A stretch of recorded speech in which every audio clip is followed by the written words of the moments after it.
Firman Tuhan katakan begini, kalau kita mau ikut Tuhan, kita harus pikul salib, sangkal diri setiap hari. Bu, sangkal diri itu berat. Ya toh Bu? Pak, apa arti sangkal diri Pak? Mbak Ersi, apa arti sangkal diri? Sama aja jawabannya ya. Menahan diri melawan roh daging, sama. Sangkal diri. Apa yang kita mau, itu yang Tuhan tidak mau, kita harus sangkal. Itu berat Pak ya. Berat gak Mak ya? Berat. Saudara, jangankan kita, Yesus aja dicobai. Ya toh? Nah, sebelum Yesus itu melayani Tuhan, saudara, pertama-tama dia dicobai. Kalau kita mau dipakai oleh Tuhan, pertama-tama Tuhan akan uji kita. Ya toh? Nah, Yesus itu diuji di mana? Dia diuji itu di padang gurun. Ya. Saudara, memang gak enak, gak gampang ketika kita mengalami pencobaan. Firman Tuhan katakan, pencobaan itu berasal dari setan, tapi kalau ujian itu dari Tuhan. Jadi, saya mau katakan di sini. Ketika Tuhan Yesus dibawa ke padang gurun, Alkitab katakan begini. Yesus dibawa ke padang gurun untuk apa? Untuk dicobai oleh iblis. Kenapa Yesus itu kok dibawa ke padang gurun? Tujuannya apa? Untuk dicobai. Kenapa? Karena Tuhan akan mempersiapkan dia pekerjaan yang besar. Kalau kita mau dipakai Tuhan luar biasa, pertama-tama yang akan Tuhan bentuk itu karakter kita. Iya toh? Pengujian karakter, pengujian iman.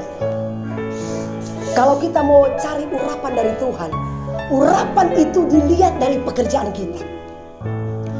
Ketika Yakub diproses oleh Tuhan di rumah Laban, dia katakan begini, aku tidak pernah mengenal panas, aku tidak pernah mengenal hujan, bahkan tidur pun gak pernah aku kenal, aku tidak pernah tidur.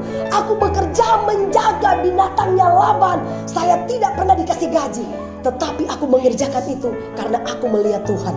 Akhirnya apa yang terjadi? Yakub ini menang. Ya, sampai Yakub ini diberkati oleh Tuhan begitu luar biasa. Yusuf ketika Tuhan proses dia. Kenapa sampai Yusuf itu bisa menjadi Perdana Menteri kedua di Mesir? Sebelum Yusuf diangkat, pertama-tama apakah yang Tuhan proses? Dibuang dia ke sumur. Dijual dia ke orang Ismail. Nggak cukup di situ, dijual lagi dia ke Mesir. Apakah dia di Mesir langsung jadi pejabat? Enggak, dijadikan sebagai seorang budak. Saudara, apakah kerjaan budak? Pekerjaan hari-hari mungkin jaga binatang, dia harus ngepel mungkin istana. Pokoknya apa yang diperintahkan oleh raja dia harus kerjakan. Itu luar biasa. Dan kalau budak pada zaman dulu, saudara, mereka tidak digaji karena mereka sudah dibeli, lunas dibayar, ya kan? Tetapi Yusuf menang dengan prosesnya Tuhan, sampai dia menjadi Perdana Menteri kedua di Mesir. Amin. Dan saya tahu orang-orang Rote ini adalah orang-orang yang pekerja keras. Saudara, saya dengan suamiku ini salut dengan adik ini. Bukan kami puji, ya, bukan kami puji, tapi karakternya karena dia sudah dibentuk pengerja di tempat tantenya selama 4 tahun. 4 tahun deh. Di KSH. Memang saya tahu orang Rote begitu, rajin-rajin. Oh, di KSH nak boleh lihat dia kotor-kotor. Kata. Sampai suamiku kaget lihat dia sudah masuk di tong. Bersihkan fiber yang becek. Sampai saya marah sama suamiku. Pak, ngapain? Enggak, mah dia yang mau sendiri kok. Saya bilang itu yang dibilang peka. Pak, mau cari urapan Tuhan itu kerja dari bawah. Itu kalau kami Pak proses Tuhan. Bukan langsung naik di mimbar langsung enggak.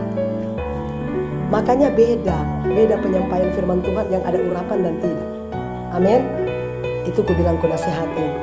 Kalau adik mau cari urapan Tuhan, bekerja dari bawah. Itulah penarik urapan Tuhan. Haleluya. Tuhan suruh saya latih. Mereka dibawa ke rumah-rumah jemaat. Satu minggu aja. Untuk bikin mesbah doa keluarga. Misalnya jadwal ini, pertama jadwalnya Ibu Ersi. 1 minggu mereka ada di situ.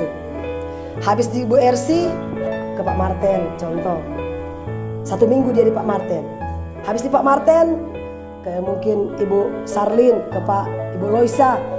Pokoknya yang orang-orang yang sudah berumah tangga, kecuali lajang saya tidak izinkan. Kecuali yang rumah orang lajang nggak bisa. Cuma orang-orang yang sudah berumah tangga. Ya, saya akan titipkan untuk bikin mesbah doa pagi. Setiap pagi saya bilang bangunkan mereka jam 3 pagi karena mereka mau kerja. Nggak usah doa panjang-panjang, 15 menit aja. Baca Alkitab, jelaskan secara singkat, 15 menit aja. Karena mereka mau masak, aku bilang. Mereka mau masak, persiapan mau masteran. Jangan sampai kalian khotbah 2 jam, nanti mereka di hati sudah gini-gini. Lama sekali kami mau masteran. Selesai, nanti gak bisa masteran ini. Saya sudah kasih tahu mereka. Ya. Karena kami dulu begitu saudara. Dilatih, anggaplah mereka jemaat kalian. Mengembalakan 2-2 orang. Ya kan? Gembalakan mereka. 2-2 orang melatih cara kita memimpin. Haleluya. Baru dari situ kita lihat. Ketika mereka keluar dari sini mereka akan mantap. Saya ini senang dengan jemaat-jemaat di sini. Karena mereka itu luar biasa. Karena kami yang lahirkan. Jadi kalau kami yang lahirkan kayak anak sendiri.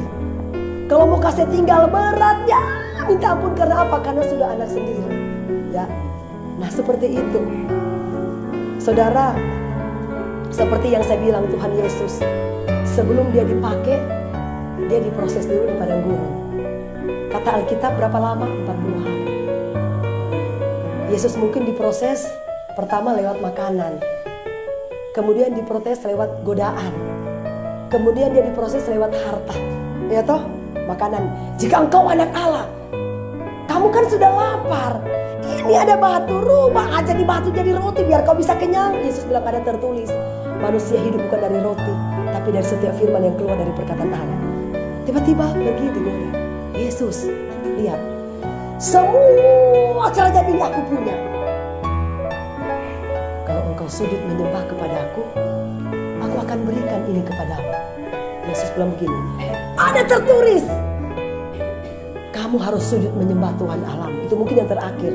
Ya, yang kedua ini, kalau engkau menjatuhkan dirimu dari atas, ada malaikat yang akan menatang kamu dari bawah. Yesus bilang, jangan mencobai Tuhan alam. Karakter kita akan dibentuk. Dibentuk dari mana? Dari bawah. Dan saya percaya, saya katakan sama adik ini, kalau kamu lulus dek, nanti kamu lihat di depan sana ada emas yang tersedia buat kamu. Saya diutus dari kampus ke salah satu gereja, ya, ngepel, cuci pakaian gembala saya. Apa aja yang bisa saya kerjakan. Bukan karena saya pingin dipuji oleh gembala saya, tapi saya pingin dipuji oleh Tuhan. Amin. Saya mengerjakan itu dengan hati yang tulus, saudara. Akhirnya sekarang saya menuai. Jujur saudara, saya memiliki jemaat yang taat-taat. Saya memang jujur, saya banding-bandingkan dengan jemaat suamiku di sana. Kalau jemaat KSM masih taat. Makanya suamiku kadang-kala kalau mau banding-bandingkan dengan jemaat ini, kenapa? Karena diakui, nggak usah saya bohong-bohong. Karena dulu dia waktu dia pengerja dia suka berontak sama gembalanya. Sekarang menuai. Ketika dia jadi gembala, jemaat berontak. Kalau dulu saudara saya sedikit pun nggak pernah saya berontak sama pimpinan saya. Nggak pernah. Itu yang dia khotbahkan kemarin. Nggak pernah sedikit pun saya berontak. Makanya saya bersyukur saya punya jemaat-jemaat yang luar biasa. Kalau saya suruh, Bu Ersi, ada tamu, kita masak ini. Pak Martin, tolong ini ya. Iya, oh, saya lihat sudah datang. Ini Bu. Bu Loisa, tiba-tiba, oh ini Bu. Oh, iya, luar biasa nggak? Kasih karunia Tuhan, saya bilang Tuhan terima kasih banyak. Iya toh, Ibu Arci nanti ikut dengan saya ke Palangka ya. Iya, biar besok mau kerja ikut. Haleluya. Nah itu saudara. Suamiku kalau sakit kepala mau rapat aja mereka sampai mau pusing kepala. Saya bilang itulah saudara ya. Kalau kita berontak ketika kita jadi pengerja, satu ketika kita akan jadi gembala, kita akan tabur. Jemaat kita pasti berontak sama kita. Amin saudara. Yesus dia teruji. Makanya dia banyak melakukan mujizat. Ya. Dia banyak sekali melakukan mujizat. Iblis tantang dia tetap tidak mempan. Tantang lagi tidak mempan. Akhirnya ayat terakhir. Coba baca. Ayat terakhir. Yang tadi. Sesudah iblis mengakhiri semua pencobaan itu, ia mundur daripadanya dan menunggu waktu yang baik. Itu pun iblis gocok-gocok terus nggak mempan, gocok terus nggak mempan, gocok nggak mempan, mundur iblis. Iblis bilang nanti aku akan tunggu waktu yang baik. Ya, saudara. Sekarang kala kita berpikir begini ya. Saya ini ibu pendeta setiap hari Minggu rajin gereja, ibadah keluarga nggak pernah apa. Tapi kok saya sakit-sakitan terus? Ini saya sudah sakit. Jangan dulu kita salahkan itu. Mungkin itu proses ujian buat kita, ujian juga buat iman kita. Mampu nggak kita menangkal penyakit itu dengan iman kita sendiri? Karena saya saudara berulang kali di proses Tuhan lewat sakit penyakit. Ya, ketika saya sakit, saya lawan dengan apa? Saya lawan dengan perkataan firman Allah. Amin. Karena firman Tuhan katakan begini saudara, di lidah kita, di mulut kita ada kuasa. Perkatakanlah firman Allah, menurut ucapanmu engkau akan